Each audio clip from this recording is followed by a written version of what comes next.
जाके मन में अटक है सो ही अटक रहा, जाके मन अटकन नाही, नाही सो अटक कहाँ। आपके मन में यदि अपने उद्देश्य को पूरा करने के लिए किसी भी प्रकार की नकारात्मकता है, यानी कि नेगेटिविटी आपके विचारों में है कि हो पाएगा या नहीं हो पाएगा, यदि आप ऐसा सोचते हैं तो आप अपने उद्देश्य के लिए तो काम कर रहे हैं, परंतु वो जो अटकन आपके अंदर है वो कहीं ना कहीं आपको भ्रमित कर देगी और आप जो उद्देश्य 100% पूरा कर सकते हैं उसको पूरा करने में असमर्थ होंगे। और इसके विपरीत यदि आपको पता है कि मुझे सिर्फ अपने उद्देश्य पे काम करना है, इसके परिणाम अच्छे होंगे या बुरे होंगे, यदि आप उस पर विचार ना करके सिर्फ उद्देश्य को पूरा करने की सोचेंगे तो आप देखेंगे कि आपका उद्देश्य पूर्ण रूप से सफल होगा और आप उद्देश्य तक पहुंचने में ईश्वर स्वयं आपकी मदद करेंगे। क्योंकि जहां अटक गए तो जैसे किसी भी काम को करने से पहले अगर हम उसमें 10 तरह के भ्रम पैदा कर लें, होगा कि नहीं होगा, अगर हो गया तो इसका फल क्या होगा, इसको फिर हम कैसे करेंगे, ये सभी जो हैं ये नकारात्मक शब्द जो होते हैं ये अक्सर सही उद्देश्य के अंदर एक विघ्न या बाधा कहे जा सकते हैं। अब आपने अपना उद्देश्य तैयार किया, अब आप अपने उद्देश्य के बारे में बता रहे हैं। अब आप देखिए कुछ लोग उसको अच्छे तरीके से आपको बताएंगे और कुछ लोग सिर्फ आपको उसके नेगेटिव पार्ट को ही बताएंगे, नहीं ऐसा हो जाएगा, ऐसा तो हो ही नहीं सकता, ये वो। तो आप इन चीज़ों से ना बच के रहें। पहले अपने उद्देश्य को गुप्त रखें, क्योंकि यदि आपका उद्देश्य फैल गया तो वो ना चाहकर भी जाने अनजाने आपको भ्रम में डाल देगा, क्योंकि आपने दूसरों से उसके बारे में चर्चा कर ली। आपकी संपूर्ण शक्ति आधी हो जाती है जब आप अपने उद्देश्य या किसी भी कार्य को करने से पहले उसको बोल देते हैं।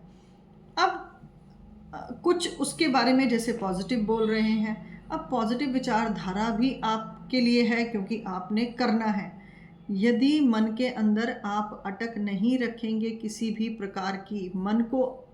आज़ाद तरीके से होकर अपने कार्य और अपने उद्देश्य के प्रति समर्पित हो जाएंगे,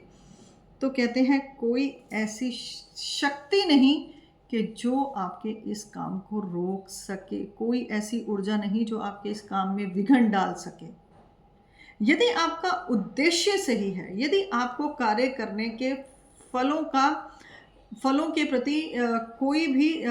स्वार्थ ना होकर सिर्फ अपने उद्देश्य की तरफ आप अपना कर्म करते हैं, तो इसे संपूर्ण ब्रह्मांड भी मदद करता है पूरा करने के लिए, और इसमें कोई दो राय नहीं है।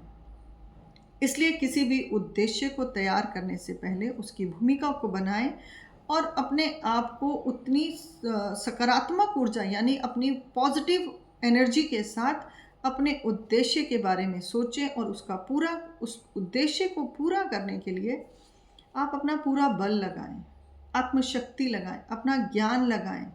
आप वो सब कर्म करते चले जाएं जो उस उद्देश्य को पूरा करने के लिए चाहिए। और कई बार तो क्षमता हमें बहुत ज़्यादा ही लगानी पड़ती है जब हमारे उद्देश्य बड़े होते हैं।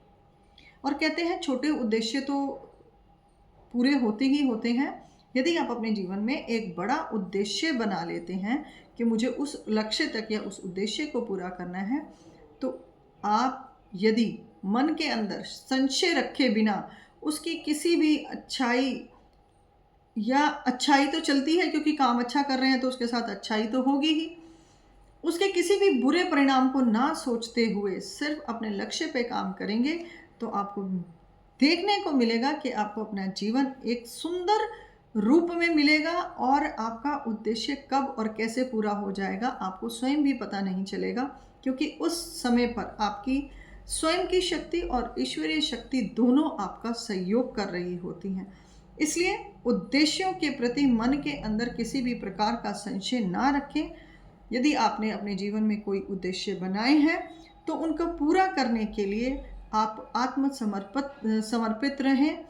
और अपने जीवन को सरलता से आगे बढ़ाते चले जाएं। तब आप देखेंगे कि आपका उद्देश्य एक सुनहरे पलों की तरह आपको मिलेगा और सुनहरे पल आते भी हैं जीवन के अंदर। ऐसा नहीं है कि हमारे उद्देश्य यदि अधूरे या उद्देश्य में हम असफल हो जाते हैं तो उसका कहीं ना कहीं कारण यही रहता है कि हमारे मन के अंदर उस काम को करने से पहले ही नेगेटिविटी आ गई। जैसे कई बार एक छोटा सा उदाहरण देखें कि जब हम कभी कोई यात्रा का प्रोग्राम बनाते हैं या हमें कहीं कुछ खरीदना हो, तो हम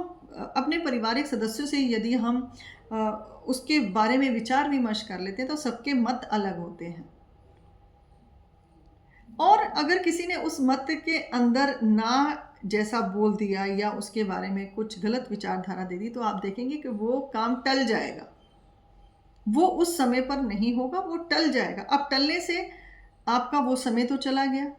अब वो कब पूरा होगा, उसके लिए मन कब तैयार होगा या कब ऐसी परिस्थिति आएगी, ये हमारे छोटे-छोटे उदाहरण जो हम अपने घर के आस-पास और अपनों के बीच में ही देखते हैं कि कई बार छोटे उद्देश्यों को पूरा करने के लिए भी जब कोई ना की बात आ जाती है, नहीं या अभी नहीं,